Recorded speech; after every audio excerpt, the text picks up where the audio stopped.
On ne peut pas arriver à concevoir de l'infini parce que l'être humain habite un corps et ce corps possède une limite. Mais dans l'esprit, c'est totalement de l'infini. Et c'est une des raisons pour laquelle on se penche beaucoup sur le phénomène de la parapsychologie. Moi, 60 ans d'études, c'est toujours quelqu'un qui va venir, c'est toujours quelque chose qui va venir défier, ou ça peut être aussi quelqu'un. C'est toujours quelque chose, c'est toujours un événementiel qui va venir confronter les limites de ce que nous appelons de la matière qui est identifiée au corps. Donc, c'est extrêmement difficile pour un être humain de comprendre le phénomène de la parapsychologie sans tomber dans la spiritualité. Parce que le grand piège de ce qu'on appelle le mystère, c'est nous autres, on ne s'imagine jamais qu'un gâteau peut fonctionner sans crème. Alors, aussitôt qu'on vit des phénomènes qui se rattachent à la parapsychologie, on se sent absolument obligé d'aller chercher de la crème à quelque part pour essayer de faussement comprendre ce principe d'infinité parce que nous autres, on est habitués de fonctionner avec des balises. Et ça a été le début de toute la création des religions qui, aujourd'hui, encore déchire complètement la civilisation et qui la déchire depuis toujours. Parce qu'il y a du pouvoir en arrière de ça, il y a toutes sortes de choses. Une religion est un pouvoir, c'est une manière de penser. Une autre religion, c'est un autre pouvoir, c'est une autre manière de penser. Lorsqu'un être humain devient libre de toutes les croyances, il ne peut pas accéder à aucune forme de croyance parce qu'il est obligé d'expérimenter son infinité intérieure. Et son infinité intérieure ne fait pas partie des balises de la société contemporaine. Ça ne fait pas partie d'une pensée collective. Être libre, c'est se libérer d'une pensée collective, d'un mensonge collectif. Et à partir du moment où un individu se libère d'un mensonge collectif, il commence à goûter aux différentes couleurs des possibilités de l'infini qui l'amènent à penser sa réalité d'une manière qui est différente, à concevoir le monde d'une manière qui est différente et comprendre qu'il y a une interrelation entre la pensée et le réel. Elle peut ne pas être évidente, mais elle s'impose d'une manière très violente, parfois dans ce qu'on appelle le domaine de la synchronicité. Pourquoi de la synchronicité? Parce que l'infini intérieur contacte l'infini extérieur et ne font qu'un. Et à partir de ce moment-là, on s'aperçoit que l'être humain a la possibilité de créer, au-delà de ce que nous, on pense être de l'espace, puis qu'on pense être du temps, un événementiel. Et on se rend pas compte que nous sommes toujours en train de rencontrer des gens pour se parler à nous-mêmes. Parce que le monde est toujours la projection de nos propres représentations. Et on est toujours en train de s'en confronter avec nos propres limites. Et c'est justement notre force intérieure qui nous oblige à travailler parce que ce que nous rencontrons, c'est toujours nous-mêmes, à travers nos émotions, à travers ce que nous émettons.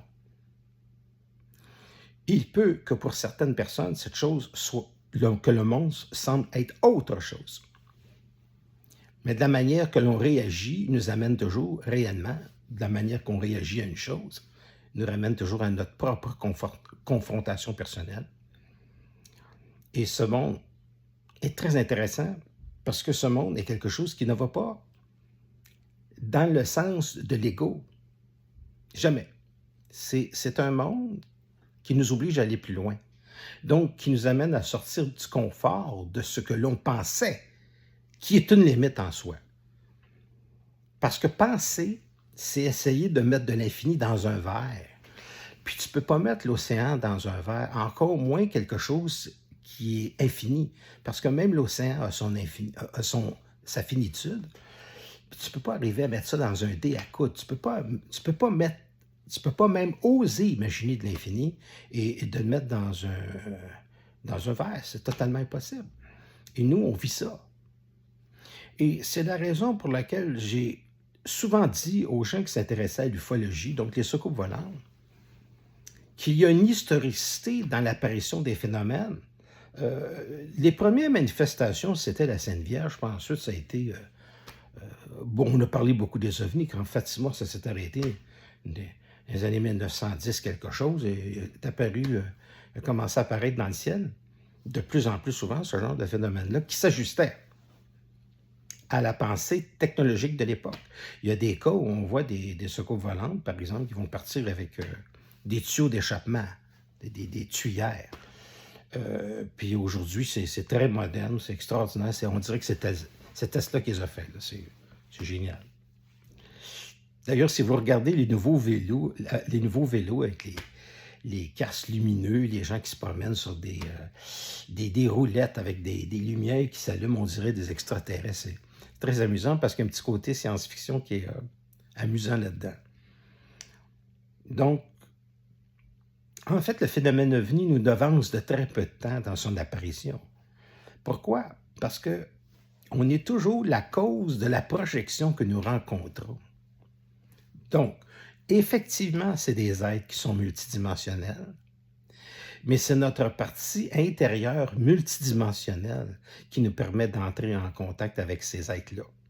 Ce n'est pas la dimension de notre ego, parce qu'il n'y a pas un ego qui veut faire l'expérience du phénomène ovni. Il n'y a pas un ego qui veut faire l'expérience du phénomène des fantômes ou de la parapsychologie. Ce n'est pas quelque chose qui est géré par l'ego. C'est quelque chose qui est géré par la dimension de l'infini de nous-mêmes qu'on ne peut pas arriver à contrôler.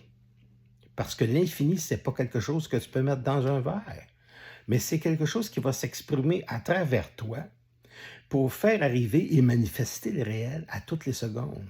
Et ça, c'est la dimension qui est vraiment extraordinaire. Donc, quand je rencontre quelqu'un côté pratique, je me demande jusqu'à quel degré que ce n'est pas moi-même. Ou que ça peut être moi-même. C'est ce que l'expérience a à me dire, ce que l'expérience a à m'apporter, ce que je vis émotivement par rapport à la situation, parce que je vais toujours être confronté à ce moment-là à ma propre limite, et j'ai toujours un travail à faire sur moi pour aller au-delà de la limite. Donc, c'est dans ce monde-là que l'on vit. Que ce soit au niveau personnel ou que ce soit au niveau collectif. En ce moment, au niveau collectif, l'être humain est extrêmement confronté à lui-même. Mais les plus intelligents, un petit peu plus intelligents que 3 ans, un petit peu plus intelligents. Une partie de la population qui est un petit peu plus intelligente qu'il y a 3-4 ans. Et ça mène beaucoup les gens vers eux-mêmes, vers leur créativité, les outils qu'ils vont utiliser pour se libérer d'un système qui pourrait devenir trop restrictif. C'est des choses qu'on n'aurait peut-être même pas imaginées au cours des années 80. Alors, les années 80, ça a été pataugé dans la spiritualité d'une manière phénoménale. Et aujourd'hui, on patauge dans une réalité qu'on est obligé de repousser les limites beaucoup plus loin pour réaliser quelque chose au niveau matériel, pour être plus à l'aise au niveau matériel, puis pour être plus libre. Et c'est ce que je remarque beaucoup dans la jeunesse américaine. Lorsque j'utilise le logiciel pour parler avec eux, je vois qu'ils veulent, par leur centricité, leur force intérieure, arriver à pousser des idées absolument extraordinaires. D'une créativité qui est fantastique. C'est ce que j'avais à vous dire aujourd'hui concernant l'infini. J'ai toujours juste un 10 minutes pour pouvoir placer ça sur TikTok, sur YouTube. Ici Normand Pinard, je suis toujours disponible pour des gens qui veulent venir me voir. Vous avez mon numéro de téléphone. Vous avez juste écrit Normand Pinard sur YouTube pour savoir qui je suis. De toute manière, vous allez tomber sur 300-400 émissions de télévision. Je vous dis au revoir et à très bientôt.